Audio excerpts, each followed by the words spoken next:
மத்தேயு 7ஆம் அதிகாரத்தில் இயேசு அழகான ஒரு உமானத்தை சொல்லுகிறார். 2 பேர் வீட்டை கட்டுனாங்க. ஒருத்தன் கற்பாறை மேல கட்டுனா, கண்மலை மேல கட்டுனா, இன்னொருத்தன் மணல் மேல் கட்டுனா.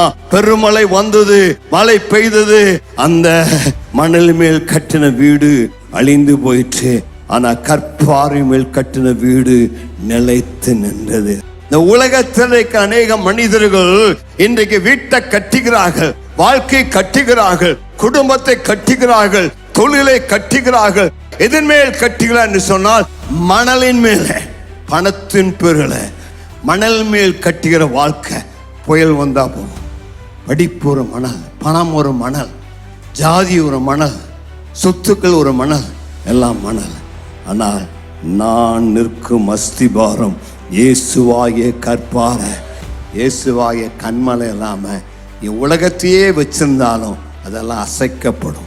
அசைக்கப்படுகிற நாட்களில் நாம் வந்திருக்கிறோம். நீங்க அசைக்கப்படாத கண்மலையின் இடத்துல வாங்க. நீங்கள் அசைக்கப்படுவதில்லை. இயேசு வாழ்வின் அஸ்திபாரமாக இருப்பாயானால் நீ வெட்கப்பட்டு போவதில்லை, நீ கைவிடப்படுவதில்லை, நீ தளர்ந்து போவதில்லை. கர்த்தருக்கு மகிமை உண்டாவதாக.